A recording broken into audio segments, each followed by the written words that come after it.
I don't know. I think there's a set time where you stop work or start work anymore. Right. But Yeah. I do think there's a point where being present is really crucial. Mhm. Um, and I don't know. I guess that's probably my takeaway of if I'm going to go play football or baseball with my son in the front yard, I want to be present. And Well, that's hi and welcome. This is Jilda Vanderhayden again, and I have with me today the pleasure of Gabe Whitmer's presence.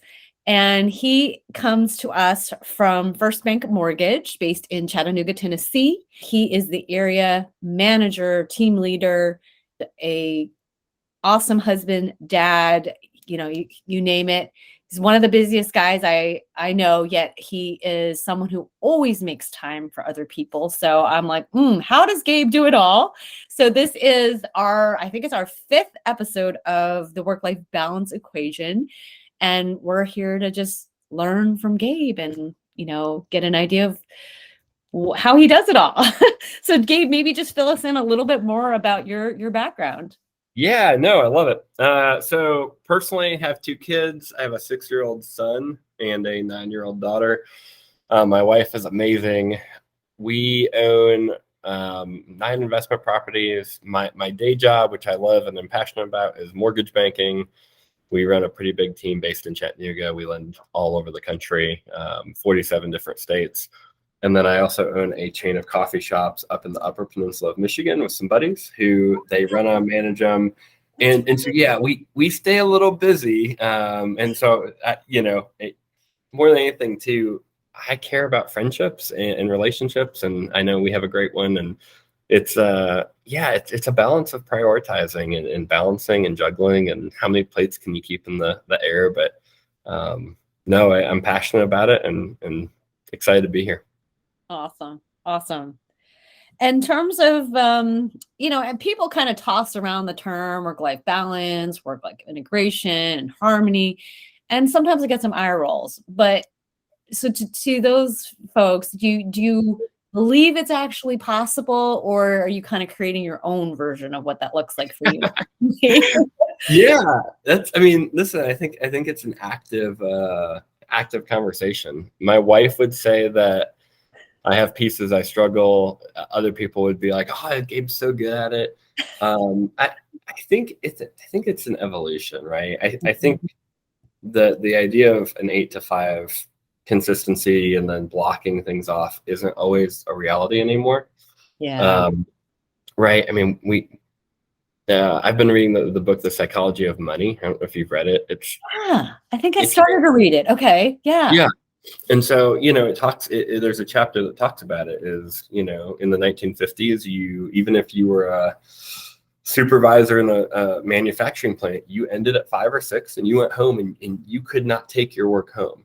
Right. Well, now we do. And, we get calls at night and on the weekends and hop on our computers because they're right there. And so they're a part of us, and it's changed how we do business and be present. Right. And so I think, I don't know. I think there's a set time where you stop work or start work anymore. Right. But Yeah. I do think there's a point where being present is really crucial. And I don't know. I guess that's probably my takeaway of if I'm going to go play football or baseball with my son in the front yard, I want to be present. And that doesn't mean that if an important call comes in, I might not step away and take it for a minute. But I want to re-enter both things very quickly and be able to kind of provide advice and then come back into the fun part. So I don't know. Does that help? I mean, listen, Yeah. it's a constant. I love that. That's awesome. That's awesome. And I mean, I guess knowing a lot of the clients I work with, knowing a lot of the professionals I encounter, for some of those guys, it's just the reacting. And the idea of being present is a little bit foreign to some of those folks. And sometimes we work on that. But so someone coming from that point of view, is there any like baby step types of advice or steps that they could take to get there or to kind of get to where you are? No, so So I think we talked about this at one point. You might have. In 2020, the mortgage business went crazy as rates went down. And I was sitting with my kids one night and they were playing a board game. I was playing with them and I just kept swiping on my phone. And I could swipe and have 30 Oh, emails come, swipe, 30 yeah. more came. And so I was like responding, and it was probably 8 o'clock at night. And my kids looked at me and said, "Hey, Dad, why are you addicted to that thing?" And Aw, it kind of broke my heart. And I was yeah. like, "Huh." And so I made a decision then, and I took work email off my phone. And I started setting a lot of out of offices so that, and it would say, "Hey, I've stepped out from eight, and I'll be back on at Yeah. 6:30 in the morning." And I would even say, "Hey, I have a little league baseball game with my son," and it was it was my baby steps because I would still have my laptop 5 feet Right. away, ready to Right. go. But not being able to swipe or pull up was a really good thing for me. And the other Yeah. thing I did, and again, it, I don't always follow through with this, but my voicemail says, "Hey, if you've reached me after 7, I'm probably with my family and my kids. Yeah. Please leave me a voicemail. I might call you back tonight, but I might not." Right. Right. And it was me trying to be really intentional. And what I found, I think you'll really appreciate, people genuinely liked that. They would be like, "Please do not call me back tonight.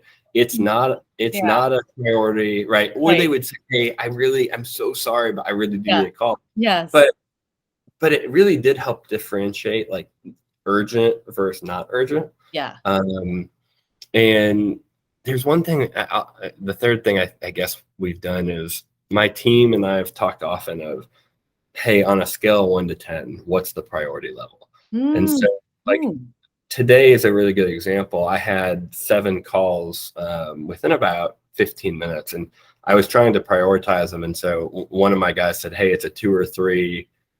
Just let me know. Here's the topic." And that's what we Yes. do is Ah, because we move so fast. yes. It's what's the priority level and what's the topic, and that way we don't forget. Because sometimes it's like, "Hey, it was a 2, but it was important still." Yes. And then sometimes it's a, "Hey, 7, we have an appraisal problem, or we have this." And so I it helps me if I have 7 fast things to do, what one needs my time urgently, and what can push through the day if when I have free time. So Beautiful. Yes. those are a couple of things that and they're baby steps, right? Because Mhm. I don't always do them well. Sometimes I'm like, Right. "Oh, it's a 2. I've got to call them back, and I got to get on it." But Right. it really does help. Yeah. And those, I put them all 3 together, but it's been an evolution over 3 years of each of those things kind of coming to fruition, and me learning, because what is life if we're not learning and adapting and Yes. growing? And Okay. yep, Yeah, so just wanted to highlight to, everyone listening and joining us, this is sort of the similar message we've been talking about throughout this series, which is this is all an evolution and it takes time. And so I just love that you have that built-in grace, Gabe, to just, all right, some days it's happening, some days it's not. And I think equipping your team with the ability to help you triage really helpful and in a really succinct way. Like what's the number, what's the topic, and if you need to know more, you'll ask. So I think yep, that's awesome. um yeah, that's really really really cool. And similarly, I kind of had some situations with my daughter as well, where she's like, "Mom, why are you always staring at the computer?" And I'm like, "Oh, okay." So sometimes it takes another perspective from the mouth of Babe sometimes to get you in your, hey, wake up, life is short, you really got to pay attention to what's important. So that's thank right. you for sharing that. Yeah, no, I love it. And then Gabe, in terms of just, I guess, and if we can skip it if you felt you covered it, but just any other strategies or tools specifically in terms of effectively managing your time. And the triage thing is genius, but anything else on that front in that category that's been helpful? Yeah, I mean, I think whether you're in operations or sales or parenting, right? Like it's a constant list. And so I keep a notepad on my phone. I know some people, one of my guys uses Outlook and flags everything. That didn't work for me for some reason, having a bunch of flags. And Yeah, me neither. it's but I'll make a notepad, and then I actually have like an immediate list to schedule, to call, to run an application, and a new contract that comes in. And then I kind of will prioritize based on that. But Okay. each field is going to be different in that. Yeah. And so, I think you'll like this. Gabe at work is different than Gabe at home. Like Gabe at home is like, what are we doing this weekend? And like, I'm supposed to be at soccer in an hour. Okay, I love great. that. We're this is very. I mean, we just said evolution, and I think that's a key of we all have to grow as people, and this is not something that came overnight. It was a corporate development, right? From like I had to do this to get better at my job, and so like it's okay to be different at work than different at home, and that's just part of it. So yeah, I do like to preface that, but that could help too, kind of again graphing out what's important in the day. Yeah, and it's funny you mentioned that, because I think I had either read about or learned about this top female executive who was like a powerhouse, but at home, for the sake of her marriage, I think she was advised by, moms, aunts, and all that if you want to keep your marriage, you get like let him run the show in that regard. So it's interesting how, but I think it's it almost naturally gives you a little bit of a balance, because you're not having to be on all the time. You can be the commander at work, and then if at home, you can be the follower if you want to, and it's kind of relaxing. Like, oh, I don't have to figure it out. So that's interesting. In terms of if you find yourself getting off track or veering away from your priorities, is there anything that helps get you back? And again, the lists are helpful and things of that nature, but I guess maybe more. Yeah. We had some friends who had a pretty big life change on a weekend, right? They had a house fire, and we're really close with them. And oh gosh, it was interesting because for about a week I was in a fog. Like I knew I was in a fog. I couldn't step out of the fog. Yeah. And what kind of brought me back, and this has happened a couple times a year, where I'll just get in a fog for a week, and I'm like, okay, how do I pull myself back in? And it kind of always comes back to me to, eating well and exercise and trying to really routine myself again, because I can live life without a routine. I can enjoy that, right? And that's why at home I'm like, I don't have to have a routine. This is great. So getting back up and getting on the treadmill, and then right, drinking instead of 2 beers at night, drinking 1 or none, right? So kind of finding that routine and that balance kind of has helped me get back into that. Okay, that's great. And that was my recent example. Like I was trying to figure out why am I in this fog, and it was a life event, and then it was trying to move forward and routine myself again to be able to keep going. And if anything, Gabe, that's just showing how much your care and concern just overtakes different areas of what it really does. I have to point that out. Sorry again, guys. I'm a life coach. I got to do part of my job as well. I love the life coach. And then in terms of different mindsets, especially, this is my favorite question. Yeah. What are some of the key mindsets that help you stay balanced, or even get back to balance if you're not in that space? Yeah. So we were on a call with my dad. My dad's a marriage and family therapist, and he hopped on a call with a group of my peers earlier. And positive talk track is just the key, right? You can turn on the news, and you can have something bad happen, or you can feel disappointment. And he said something really interesting, is like, we always say, well, what if X happens? Like, well, what if mortgage rates go to 20%, or what if this person wins an election, or whatever, right? Well, the flip side of that is going, well, what if they do, and what could that happen? Or what if if mortgage rates go to 20% and my business slows down, what free time do I get and who can I go? Yeah. Right? So like, I Like think the that. positive mindset is always, finding, and people say glass half full, glass half empty, silver lining, right? You hear it all the time, but Right. truly trying to go, okay, how does that impact me? And like, what are both sides of that, and not just what's the negative? Because Yeah. we automatically look negative sometimes, or every time, right? Because that's the first thought. And it's kind of Yes. interesting. I mean, I would say people who have constantly had that positive mindset, Mother Teresa, right? Like, you have Mhm. people that historically, like, they're difference makers because they think something, we would automatically think something negative, and they automatically think it's an opportunity, right? Mhm. And so that's super cool. And so that's what I would say to that. I love that. And it's funny you say that because I was just reading a book last night, and the author referenced a study of people who are kind of like glass half full, and the other glass half empty. Yep. And what they did is they had this newspaper that was pre-printed, and I think the assignment was see how many words or whatever you can count, you know, in X amount of time. And so the people who were focused on like that glass half full, they're like looking for just the words and kept counting, counting, counting, counting. And so they took like several minutes to actually get the task done. The folks that had the more positive outlook were done in like a couple seconds. What's interesting is that the researchers of the study, they set up the whole newspapers and stuff. In like the second or third or a couple pages in, it said, "Stop what you're doing. The answer is 250. You can stop now."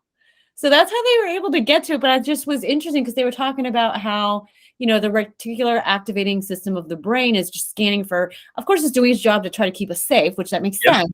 But Yep.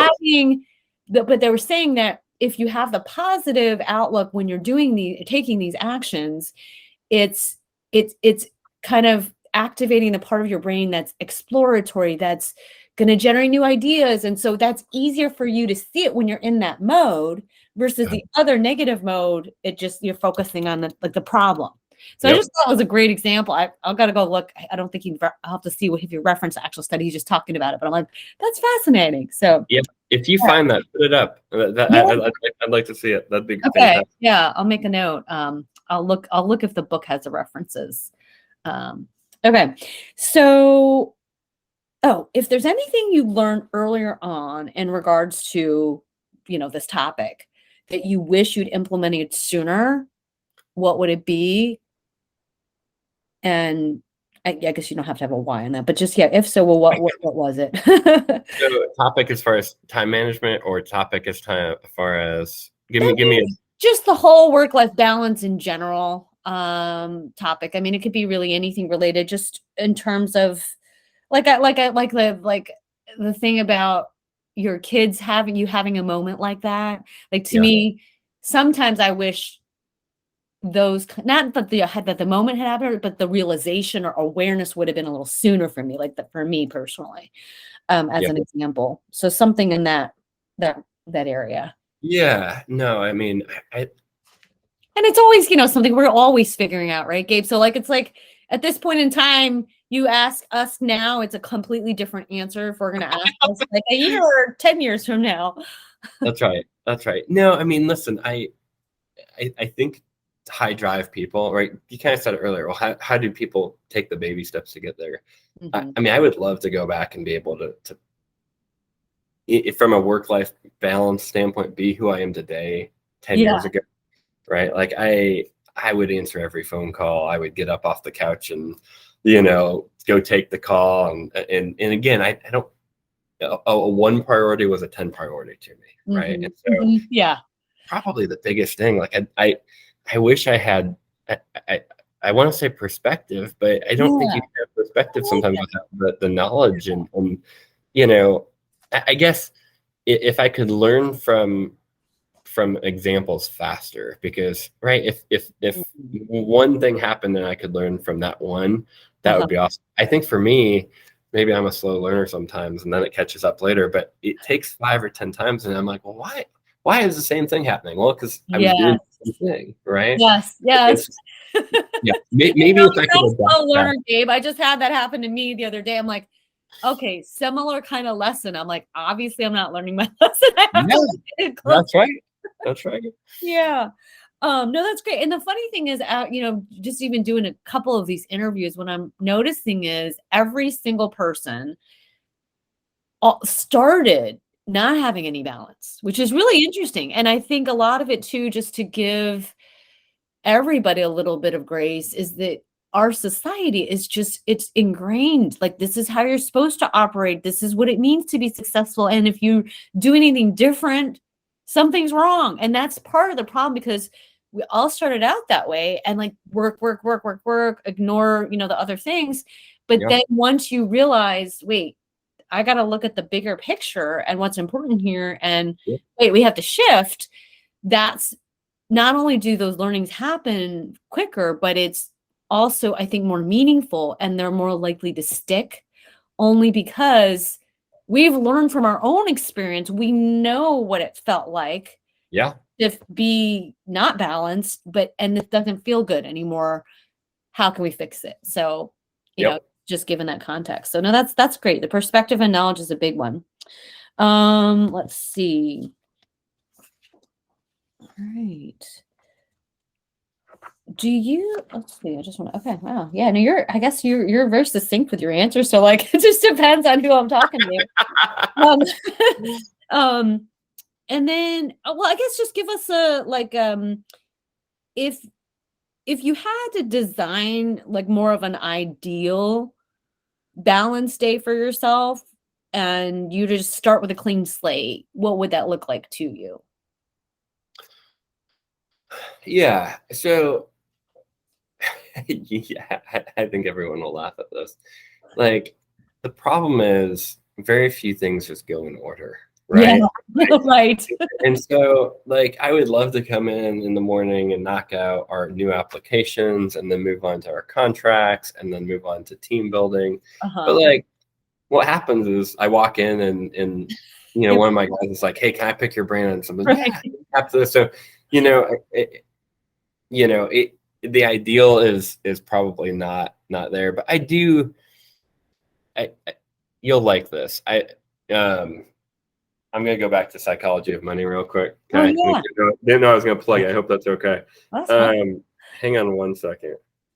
Let me find what chapter it is, and I will. Maybe I'll make the point. Well, maybe I won't. No, take your time.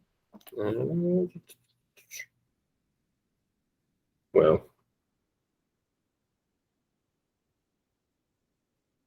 I don't know. There's something I was gonna go with, and now it has passed me. Okay, you can come back later. No worries. Yeah, but hit me with that question again. Let me try to recap my brain. Oh yeah. So I just said, if you had to like start this slate clean, and you were to design your ideal balanced day, what would it look like? And you were talking about how very few things actually go in the order that we want them to. Right.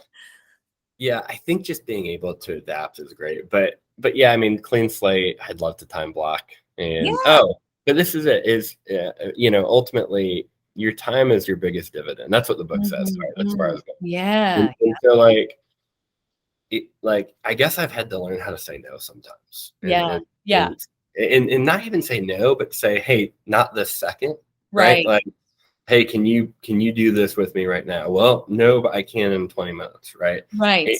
And like being able to say no, because that's probably the mistake I made early on is I'd be like, yes, let's go do it right now. Well, then whatever I'm doing got put on the back burner. And you got to respect your time, and you got to value your time and understand the value of it.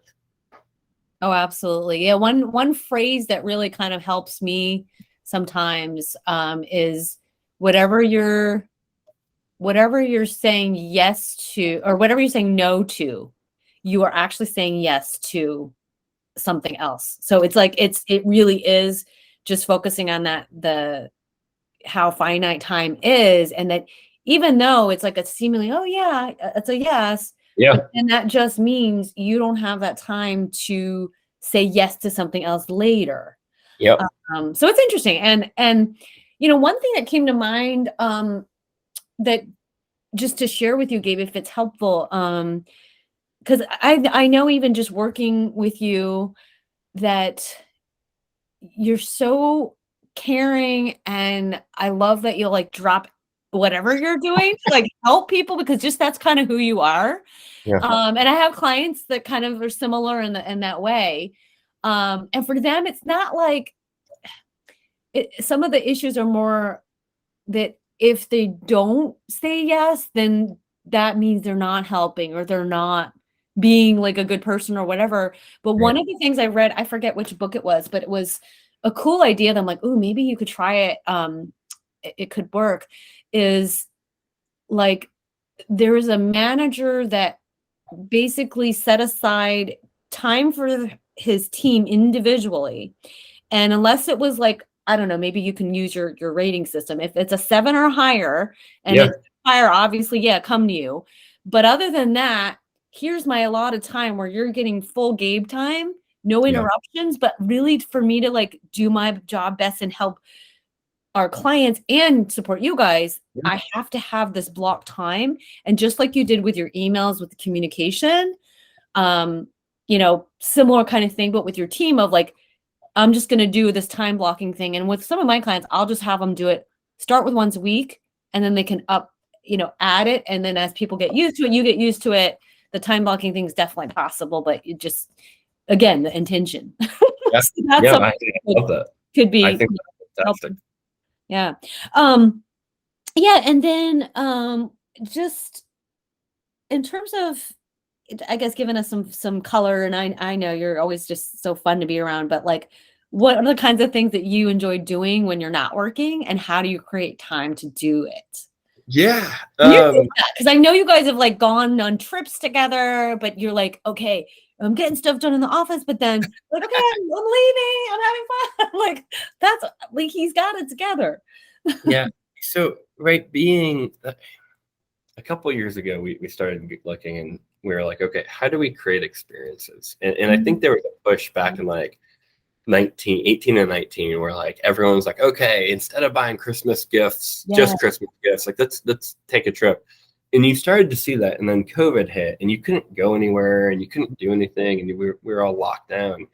And we really started keeping that same momentum of, okay, how are we going to do stuff? And so, there's a point where your kids have to be a certain age. Like you really can't take a 2 and 4-year-old and hope they remember it, right? Because it's just not how life works. But my son was 5, my daughter was 8. We flew up to Boston. We went to Fenway. We took the trolley. We kind of fell in love with Boston, and I truly, my team like handled all the calls, everything pushed to them, and so like, it's kind of one of those things of how do you balance, and I think what you just said was so right. Like, right, if you say yes to something, you're saying no to something else, or vice versa. My wife always would say, you're sacrificing somewhere. Like if I stay at work, I'm sacrificing home time, and if I'm at home all weekend and on a Monday and Tuesday, then I'm sacrificing work time. And so the balance is, how can you be comfortable and live life and look back and say, hey, I don't regret it. Yeah. Because at the end of it, my dad told me this one time. He had clients who worked really hard, never had kids, and by life's definition was super successful, right? Okay. Super high credit, net worth was super high, and he was in my dad's office going, I hate the life I created, right? And so you kind of have to look forward and go, okay, if you can't look back and make the memories, like what good is money if you're 80 and don't have anyone to pass it on or share it with, right? Yeah. What good is traveling the world if you do it by yourself and not with a spouse, or vice versa? And everyone's different here, right? Like this is not right. This isn't everyone needs to travel the world or do this or do that, right. But I think that's always resonated with me of like I think daily I probably self-moderate, like am I creating time? Am I giving my spouse time? Am I giving my kids time? And and it's it's a balance, because I genuinely love having close friendships. And so same thing, like if you say yes to one set of friends, you might be saying no to another. And so Right. it's feeding what's important to you and feeding where you want to go. And listen, I think having, you said it, having some grace for that is, there's going to be some times we all work too much, or we don't work enough, or we're with the family without being present, or we're with friends without being present. And like, just walking away going, hey, was I engaged, right? Will my kids remember me sitting at Yeah. an event and cheering with them, or doing this, or are they going to remember me looking at my phone the whole time? And look, I struggle with it. Like I'll tell you, my phone on my hip, right? Right. But it's where we all gotta. And if they say high performers evaluate themselves daily, right? Mm-hmm. Where low performers are like, oh, my yearly review's coming up, that's great, right? If you're waiting a whole year to identify there's a problem, or there's something you could do different, then that's probably a problem. Where every couple days, every week, we should be kind of going, okay, what can I do better? What can I do differently? And that probably feed the right source when we can do that, and be comfortable, right? Like, if I look back and I was out till 9 every night and was chasing business and didn't tuck my kids in, I go, next week has to be different for me, right? And I got to do that. And so like that self-evaluation is really important. Yeah, and that's interesting because, there could be seasons depending on the industry where it's busier than normal, and that's okay. But just allotting for that. Like there's some nonprofit organizations that I work with, and they have their fundraising season, and everyone is just working really extra long hours, and that's the norm. But what I love about their leadership was that, okay, we know that this happens every single year. We all kind of sacrifice personal time during it, but during the summer when it slows down, then we have shorter work hours, we're spending more time with family, and then they at least adjust for that. And I like that too, because sometimes realistically, it's not, like you said, with your balanced day, it might not happen in that order with that time frame, like that just might not really exist. But there are pockets of time where you can you can decide how you want to allocate that time or that energy and all that. And I forget the name of the gentleman when I was researching that more on balance and finding new ways and tools. And I forget, I know it, I was like, I know it wasn't Elon Musk because he has no balance. It was like somebody we know that's famous, that's very successful. I'm trying to remember who. I think, no, it wasn't Simon Sinek. Anyway, I forget who it was, but one of them mentioned that with his company, what he would do is, there's sometimes where, you're on the beach and you're having your personal time, and all of a sudden an inspiration comes to you, but it's a business idea.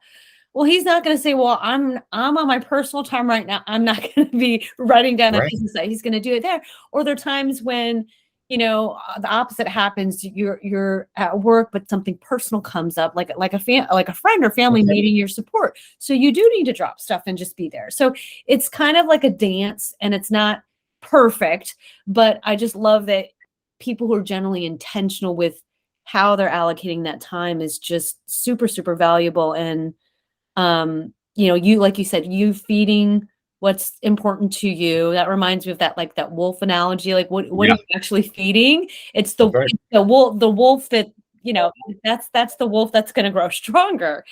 And one of the things that I think I just love hearing in your whole thought process, Gabe, is just you're taking the time to ask questions throughout your day that are kind of even, and that doesn't take that long. I mean, maybe a few seconds to just ask that question to check in. Where am I at?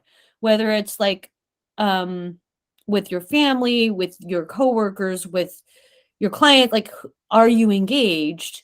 And, also look, stepping back, what are they going to remember? And I like that too, because it's like, if you think about tension and conflict, like, ooh, what are they going to remember? Do I really want this? And I think one trick I learned, and I have to remember, but now you're reminding me, is one author might have mentioned something like, if you're in conflict with somebody, if there's a camera on national TV in the corner of the room, how would you behave? Right. That's kind of like, oh, like, oh, double check. Like, all right, is this the kind of person you want to show up as? And not Yep. whether a camera or not, but it just like Yeah. giving extra like perspective. It's Oh yeah. it's great. I love that. Yeah. So yeah, so I think we can just do the lightning round and then wrap it up with the final question, and then we can let people know where to find you and everything. I love Yeah. how efficient you are, yet it's a really cool Oh man. okay, so as far as lightning round, I know you are definitely you read a lot of books like I do, but any favorite book recommendations on any topic that you want to share? Yeah, that's. I mean, I'm going to go back to it. Psychology of Money has just Okay. been a game Yeah. changer. Awesome. Okay. Just a good book. Okay. Awesome. By Morgan Housel. Cool. Yeah, I think I might have like requested it. Maybe because of you seeing the cover, me seeing the cover, I'm like, oh, I don't think that rings a bell, but I don't think I read it yet. Yep. And your most admired person and reasons why? Who I admire? Mm-hmm. That's a really good question, right? Like, I gotta Yeah. think on that for something. Yeah, no, take a minute. Listen, this is going to be the corny answer, but it's funny. All through high school, I fought with my dad, and we were not close in high school. Yeah. And the reality is, he's one of my best friends now, and we have different stances and views, and but I admire who he is and how he's done his life, and he has taught me how to be incredibly intentional, and so yeah, I'm going to go with my dad, right? Awesome. No, that's beautiful. Okay, the other lightning round question, advice you wish you could give your younger self, and this could be on any topic. It doesn't have to be work-life balance related. Yeah. So, all right, hang with me on this because Yeah. I truly like if someone calls, I care and I love on them. But I also think sometimes you have to care less a little bit, and I mean that because Yeah. you said it earlier. You have clients who feel like they have to call right away and I have great boundaries. I call back same day and I return a text quickly, but like sometimes it being a minute versus an hour doesn't matter, and so I have to care a little less so that I can work within my scale, and that's it's something I would have loved to have advice on and not just advice, but actually implement, because I might have heard it and been like that's crap, right? Like, I don't like that, but care a little less, because or if you're the person that doesn't care at all, the other advice is care more, right? Right. Yes. There's a balance. Yes. You can't be on the extremes of it, and I want to be on this side, right? But it's okay to care a little less, and because when you care a little less, it allows you to not be perfect, and when you can acknowledge that you're not perfect, you can enjoy life a lot more. Oh yeah, no, that makes a lot of sense. And the other thing too is, if you don't respond right away, it doesn't mean you care less. You know what I mean? Like, you can still take your space and respond, because sometimes people just need that thinking time and space, and maybe you'll get a better answer if you have more space than respond right away anyway. And just that it doesn't, I would say, just for folks in our audience listening, that it's not, sometimes we have these interpretations, okay, and a lot of them are culturally ingrained, but one question that I sometimes will have to use to sort of check in is, what am I making this mean? So if it starts to kind of go down like a path I don't want it to go down, I like that question helps bring me back, because it's like, well, wait, it's this, and this, but is that really true? And then ask again, I mean, is that really, really true? Because sometimes they're just, the negative thoughts aren't really ours. Just we pick it up and we take it and we accept it. But if we don't question it, then it has power over us. Yeah. So 100%. Yeah. 100%. Anyway, okay, cool. And so then the final question, Gabe, is there anything else, resources, tools, mindset? And again, you covered a ton that have made the biggest difference for you on the work-life balance front. Because sometimes people are like, oh yeah, I forgot to mention that. So I just figured I'll ask if there's anything else that we, or just in general, something that you think is important on the life advice side that you feel people should be aware of. I'm gonna throw a curveball at you. Have you watched Ted Lasso? Watch what? Ted Lasso? That sounds familiar, but no, I don't think so. Right. I think it's on Apple, but Okay. basically it's Jason Sudeikis, who's a comedian, and Yeah. he's a college football coach, and he goes over to England, right, overseas to coach football or soccer, right, Okay. and you got to go watch it, and I actually paid my team to go watch it. Really? Here's the view on it. It doesn't matter what it is that you go do for a career. Yeah. You coach, you develop if you have the right attitude and the right approach, right? Yes. And so go watch it because you'll see it. I have a believe sign in the back of my office, and everyone who sees it has noticed. But there's a point where he doesn't know anything about soccer, right? I'm gonna call it soccer, but over there it's called football. But he goes to coach, and he has the right attitude, and so like go watch it. It's hysterical. It's fun. Okay. But it also teaches you a life lesson, which is sometimes we feel like we have to be the expert in something, and you can become the expert in something, but you have to start somewhere, right? You have to start somewhere to develop. And so that's the curveball at you. It's a life lesson, Yeah. Ted Lasso style. I love that. Okay. No, yeah, you can become the expert, but you have to start somewhere. That's really awesome. And then kind of along those same lines, one of my favorite words of wisdom from Maya Angelou, I believe, is that, it almost doesn't matter what you do or what you say. What matters is how the people will remember how you made them feel. And that's right. the biggest thing. And so, but for you, that's not something I worry about for you, because you always make people feel very welcome, and you love on them, like you say. So that's for you, because something I'm learning in my course right now is there are selfers and otherers. You're definitely an otherer. So people kind of have a mix of both, and they kind of have to figure out what that right mix looks like. And the cool thing is people who are one or the other you can learn from and kind of balance that out. Yeah, this has been amazing, Gabe. I so appreciate that. And let our folks know where's the best place people can find you. And I'll definitely link all that information below the show notes as well. Yeah. So I'll give you a few links. Our mortgage side link is whitmerteam.com. So WHITMER team, TEAM.com. And then the coffee company is Contrast Coffee. Oh, okay. They're an Upper Peninsula-based coffee company, but we ship and do subscription services. Awesome. And, my partner is doing an awesome job running that, and we have some amazing staff. And what's so cool about that, if I can brag for a second, we took an area that we love and that my buddies live in, and a lot of people are moving out. And we came in and created, we have 4 shops and a roastery. I think we have like 53 jobs created, and we're growing. So anyway, great coffee company. That's another topic for another time, but both of those are great. Fantastic. Yeah. So everyone, thank you again for joining us, and stay tuned. We're going to keep these going for a little while.